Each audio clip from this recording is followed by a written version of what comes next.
تويت ندوة حول التحرش عقدها مركز نظرة للدراسات النسوية بشارع طلعت حرب.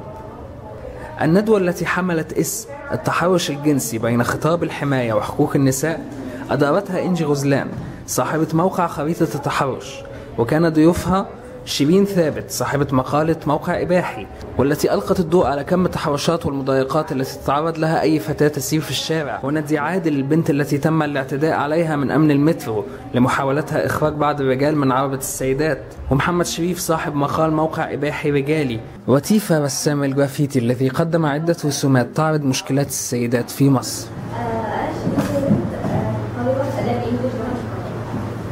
الموضوع بدأ معايا انا كنت قاعده على الفيسبوك عادي، وبعدين شفت عندهم عندي اتنين صديقاتي بيتكلموا عن نفس الموضوع في نفس الوقت مع انهم ما يعرفوش بعض اصلا. واحده كانت كاتبه نوت اللي هي زمان كانت كاتبه نوت عن الحاجات اللي بتسمعها كل يوم من المتحرشين في الشارع، وكانت صادمه جدا وتبدا فيها الالفاظ بالظبط اللي بتسمعها كل يوم.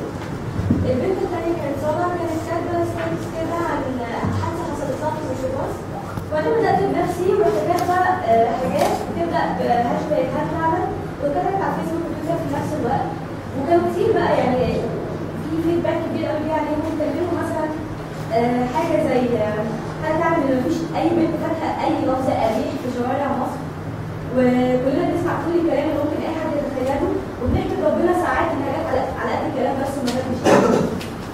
هل فعلا ان بسبب المتحرش ممكن البنت ما تخرجش من بيتها اصلا وما تمارسش حياتها كلها طبيعيه؟ ممكن جدا المتحرش يبقى قادر مع المحجبه ومش محجبه واي واحده تسالي جدا، وكل الكلام يبدا هل فعلا، وناس كتير قوي خدوا بالهم وقعدوا يعملوا ريتويت شير وانتشر جدا، وبنات كتير كمان قعدوا يكتبوا وما كانش. الموضوع كبير قوي، فجاه لقيت الفيسبوك وتويتر بيتكلموا عن التحرش الجنسي في مصر، رجاله وستات وكله، واللي بيحكي بقى واللي متضامن واللي بيشتم واللي بيتحرش واللي بيبقى متعصب بقى مش كل حاجه. قابلنا كان في تحرشات ده فيها كتير قوي بسبب اصلا الكلام عن التحرش الجنسي. وبعد كده جالنا يعني افكار كتير واراء كتير في الموضوع ومسجات وتجارب وكده، لما الحاجات دي بتتحط جنب بعضها ما يبقاش ليها بمعنى واحد بس اللي هو حمله، لازم يتعمل حمله. الحقيقه نظره مؤسسه نظره والمبادره المصريه وهراسما فوانت المتحرش كانت الفكره انه احنا مؤخرا بدا يبقى في كلام كتير بيظهر كل فتره عن التحرش الجنسي، ولكن في الفتره الاخيره وبالذات بعد الثوره تزايدت الاصوات اللي بتقول التحرش موجود يا جماعه، التحرش بنتعرض له بصوره كبيره، ويمكن احنا بنتكلم في الموضوع ده من 2005 ومن قبل كده، ظاهره موجوده في المجتمع بقالها كتير. حبينا ان احنا نفتح حوار نجيب كل الاطراف اللي مؤخرا بدات ان هي تبقى بتشترك وبتشتبك مع الشارع او بتشتبك على مستوى الانترنت. دعينا شيرين ثابت اللي صاحبه النوت الشهير موقع اباحي رجالي، دعينا بعض الناس في السياق اللي عملت مبادرات جديده ليها علاقه بالتحرش الجنسي وبالذات في علاقتها بالشارع ان هم بيعملوا توعيه في الشارع، وحبينا ان احنا نسمع منهم ونفتح حوار على الخطاب المستخدم في التوعيه او خطابنا المستخدم في علاقته بالتحرش الجنسي. شايفه ان التحرك المجتمعي في القضيه دي بقى احسن بعد الثوره ولا مفيش خلاف؟ ما نقدرش نقارن، يمكن ان الثوره اللي عملته ان هي ادتنا مساحه في الشارع اكبر، ادتنا احساس ان الشارع ده بتاعنا، لان احنا يعني كشباب بنشارك في الثوره كثوار، الناس نزلت في الشارع وحست ان الشارع ده بتاعها وخرجت، واصبح من الصعب انك تقول لها ان الشارع ده مش بتاعها، وبالتالي اصبح انه في ناس كثيره مش عايزه تسكت على اي شكل من الانتهاك بيتعرض له اي مواطن او مواطنه مصريه في الشارع، انه احنا في الثوره كنا بننادي بالكرامه، وبالتالي الكرامه لا تتجزا سواء لمواطن او مواطنه، وكل اشكال انتهاك حريه او كرامه المواطن في الشارع المصري بدات الناس تتكلم فيها بصوره اكبر، وبالتالي ده اللي انا يمكن شايفه انه كان من نتائج الثوره هو انعكاسه على الخطاب وانعكاسه على قدره الناس ان هي تتكلم في الموضوع بصوره اكبر، لكن على الظاهره نفسها ما اقدرش اقول ان الثوره اثرت ايجابيا او سلبيا، يمكن الظاهره زي ما هي بنشهد حوادث التحرش الجماعي بصوره كبيره في بعض المليونيات، بنشهدها مع الاسف في ميدان التحرير بصوره او باخرى، وبنشهدها في شوارع ثانيه وهي مستمره. هو مش هيجيب حق البنات غير ده. البنت لازم تكون البدايه من عندها، البنت هي اللي لازم تقول حصل، البنت هي اللي لازم تقول للناس ساعدوني لو هي محتاجه مساعده، البنت هي اللي لازم تروح تعمل المحضر، البنت هي اللي لازم تطالب المشرع او ام ايمن ان لا احنا عايزين نقوي قانون الحق، احنا عايزين نزود العقوبه بتاعت التحرش مش نلغي العقوبه. فلازم مرة اثنين وثلاثه مش هيجيب حق البنات غير البنات، لازم البنات تتحرك، لازم البنت ما تسكتش، لان زي ما احنا بنقول كده السكوت علامه الرضا. فاتكلمي او زي ما بيقول حسن صديق حبيبي ليه تتعلم لوحدك انت؟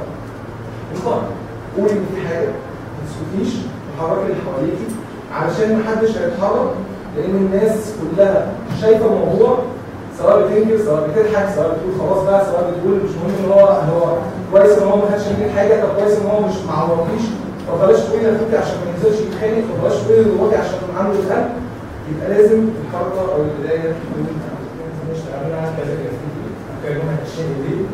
بعد كده اشتغلنا التحرش اللي هي الحمله والمفروض الناس تبقى رد فعلها طب انت مالك انت راجل مالكش دعوه بيها لا دي اصلا تعتبر كمان واي حد انت ما ينفعش تصور كده فاعتراضهم برضه الناس في ناس موجودين في حاله مالكش دعوه ما تقوليش بنفسك خلاص انت جيت كده حوالين انا في الشارع النص دي بتعمل مع عمرو العوالي في الشارع ده خلاص قدامه شوف بقى تعالى انت ايه اللي خلاك تاخد قرار ان انت تنضم الحمله باسم التحرش؟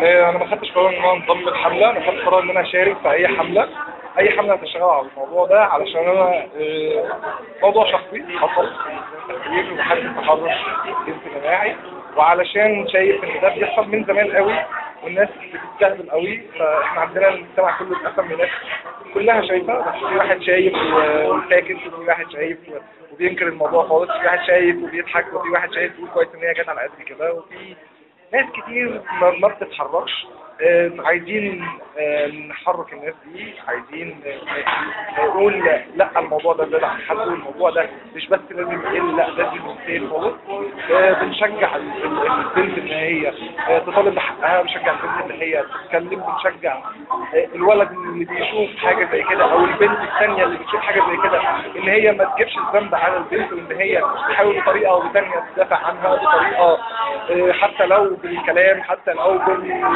حتى لو بطريقه قانونيه. بقالي سنين بعاني من موضوع المترو بس الايام اللي فاتت دي كان حاجه رهيبه جدا انه كانه في مخطط كده في المترو ازاي نضايق الستات بتوع المترو في عربيه السيدات او بره عربيه السيدات. انا يعني تم التحرش بيا في اكتر من مره جوه المترو في عربيات الرجاله فانا يعني مضطره ان انا اروح عربيه السيدات في الزحمه او مش في الزحمه. يوم 9/10 نزلت المترو على رصيف الجيزه في مترو السادات علشان اروح البيت الساعه 10:30. جيت اركب العربيه لقيت في دوشه كتير جوه. فهمت انه في بنت بتحاول تنزل الرجاله اللي في عربيه السيدات لان الرجاله دول اولا الدنيا زحمه جدا مش راضيين ينزلوا في ولد بيتحرش ببنت جوه او بعده بنات عايزين ينزلوه باي طريقه والناس مش نافعه بدانا نمسك الباب ننزلوا المتحرشين ننزلوا الرجاله الناس مش متعاطفه معانا خالص خالص. من فضلكم ساعدونا الناس العاديين ناس منهم رفعت الجزمه ودي مش اول مره تحصل في اول خناقه. انا بتكلم عن اخر خناقه اللي رحت عملت محضر فيها بس انا حصل معايا الكلام ده كتير. ناس من العامه العاديين واحد رفع الجزمه وقعد يلعن في البنات والستات وابوهم واللي جابوهم واللي خلفوهم وحاجات كده جميله. بعد كده اكتشفت الناس اللي لابسين لبني جايين بيقولوا لي ما تركبش المترو خالص او خدي المترو اللي بعده او اصلا ما تطلعيش من البيت. لابسين لبني مكتوب عليهم الباس بتاع المترو اللي هم عرفت بعد كده ان هم اداره تشغيل المترو. فجالي صدمه فظيعه جدا انه انتوا بتنزلونا وبتزعقوا فينا ومين انتوا مسؤولين على تكريم الناس اللي بتبوظ قانون المترو. انا يمكن احنا اتربينا قوي من واحنا صغيرين انه هو عامه لو انت حد اتحرش بيك او عكسك ساعتها يعني المفروض تسكتي عشان انت هتتضايقي يعني انت اللي هتتضايقي وانت اللي هيزود وانت. فهي كمان الفكره ان طول الوقت في الشارع بيبقى في حاله ديفنس ميكانيزم طول الوقت. انا حتى لو اتعصبت جدا وهشتم انا ما ينفعش اقول الفاظ حاجه عشان ساعتها هيتاخد عليا. فهي فكره انه انت في الحته بتاعت انه انت متضايق مش متضايق انت في مليون حاجه بتحطها في اعتبارك لو انت تعرضت لفكره مساحات عامه الشارع لاي انتهاك من اي نوع. انا قبل كده كنت عملت محضر في المنيا سنه فاتت في شهر 4 بعد الثوره والمحضر ما خدش اي منظر ولا شكل محضر تحرش برضه. الوضع كان صعب جدا وبداوا انا وبنت مسيحيه بترفع على ولد مسلم قضيه، مع انه الولد ده لو مسيحي عايزه اقول لكم لو اخويا كنت قطعت ايده ورجله وكل حاجه، يعني مش فارقه معايا اصلا هو ايه. فانا عندي استعداد اني اتنازل عن اي حاجه وما اتنازلش عن النمبر ده. كميه الشير اللي احنا بناخدها النهارده على الموضوع بتاعنا مش طبيعيه، كثيره جدا. الناس متضامنين كتير جدا على ثوره البنات، الجروب اللي طلع منهم الموضوع ده كله. بندور على شهود ولقينا شهاده، والشهاده دي هي البنت اللي كانت بتساعدني تاخد مني الشنطه علشان شنطتي فيها اللاب بتاعي ومش عايزاه يتكسر مع الدرج.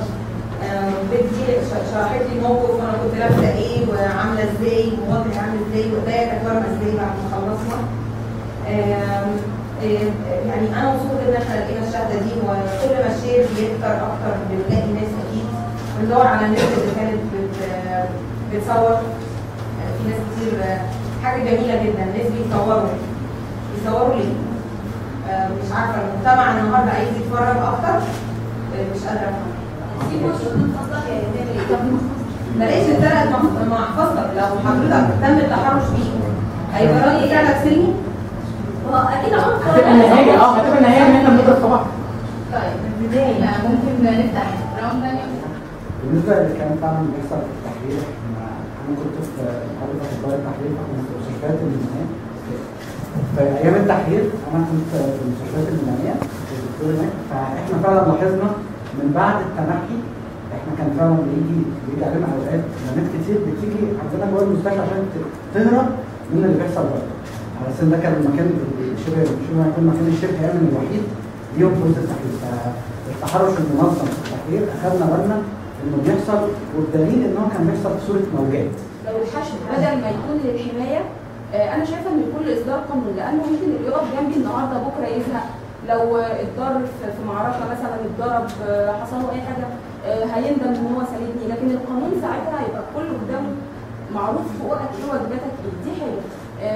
كمان عايزه بس اشير لنقطه انه القانون ده انا يعني برضه ليا فيجن انه لازم يبتدي بضغط شعبي مش من خطاب من مؤسسات حقوقيه، لانه مع احترامي لكل المنظمات الحقوقيه بيبقى سهل تشويهها من تيار وفصيل معين طبعا كلنا عارفينه. خاصه ان التيار ده بيتبنى فكره انه لوم الضحيه من الصغر بقى، انه الختان اصل عشان خاطر العفه، عشان خاطر انت ده بيحميكي من الشهوات والكلام الغريب. الحشتمه هو بيبقى مبسوط، انا لما ما ردش عليه هو هيبقى متضايق اكتر، مش فاهمك يعني انا لما اشتم هو انت مبسوط؟ سبحان الله. يعني دلوقتي في برضه عايز اسال حاجه ثانيه، التحرش عموما سيكشوالي مش ساتسفايد، هو بيستفيد ايه؟ يعني ايه وجهه نظره الفلسفيه في الكون انه بيعمل كده؟ يعني انت مش ساتسفايد في الاخر، سو وات يعني هدفك ايه في الاخر؟ برضه هل الستات هم المشكله في التحرش؟ مش قصدي ان هم اللي بيلبسوا، انا قصدي ان هم بيربوا اولادهم ان ده مش عيب، ما ينفعش ده كده، الولد ما ينفعش تتجاوز على بنت باي شكل من الاشكال، مش من حقك. هل ان الام ما ربتش ابنها بالشكل ده عيب الام نفسها؟ انا رايي شخصي جدا، انا مقتنعه ان الموضوع مش موضوع ولد وبنت او ولد وست، انا ده رايي شخصي. انا شايفه ان المجتمع كله على بعضه في حاجه كده وقعت، في حاجه كده ما بقتش موجوده اصلا.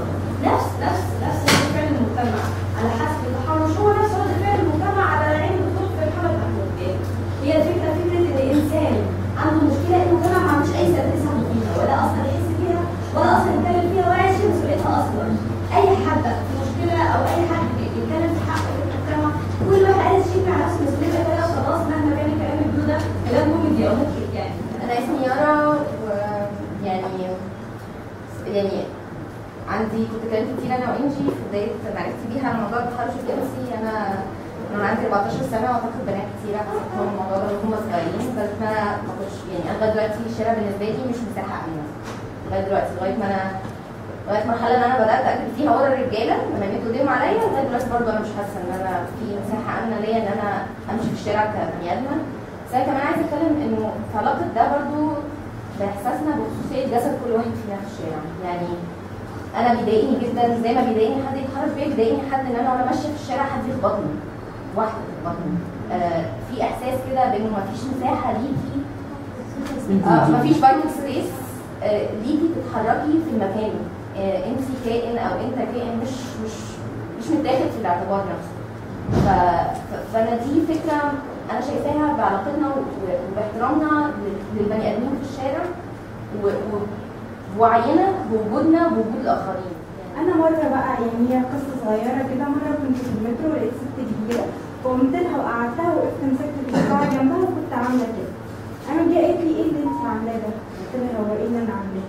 قالت لي انت كده محجبه، ده يرضي ربنا، ده يرضي ربنا. وكانت فضلت تزعق لي بصوت عالي جدا في المترو، ومثلا اتنين ستات كمان قالوا استغفر الله العظيم البنات ما بقاش عندهم خشه ولا حاجه. قعدوا بقى يعني كل المترو بيمزج عليا كأن انا مثلا لابسه بتفرق مش عامله كده الشميز. نزلت المحطه اللي بعدها وركبت عربيه مختلطه. يعني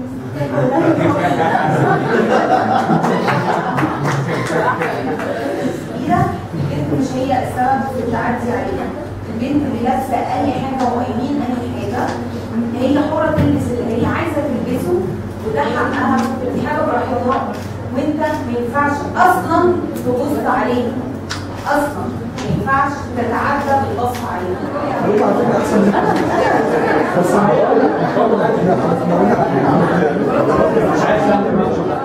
احنا ناويين نعمل حمله جوه المترو بس لسه بنظبط لها وبنعد لها. في ردود افعال حلوه قوي من الشارع ومن الناس، ولو عملنا اي ايفنت متوقعين الناس تبقى موجوده فيه. في كمان ناس اصحاب حملات قديمه يعني بيعرضوا مساعدات في الحمله الجديده، فمتوقعين في اقرب وقت ننزل. ايه يعني وصلتوا لايه في المحضر؟ المحضر لسه بيروح النيابه، مش عارفه بيروح على نقاله تقريبا بالراحه قوي. وغريبه انه النيابه مش بتختارنا، المفروض انا اتنطط في النيابه كل يوم ادور على المحضر فين وما جاش ليه وكده، فدي حاجه صعبه شويه. بس كل ما الدنيا بتسير اكتر احنا يعني او بتتاخر شويه بنشيرها اكتر علشان نلاقي عدد اكبر من الحاضرين في الوقت ده كي يبقوا شهود عيان للواقعه. وده حقيقي لقينا واحده اوريدي كانت موجوده في المترو واحنا فرحانين بيها جدا، بس مستنيين الواحده دي تبقى اكتر من واحده عشان تدخلنا في القضيه.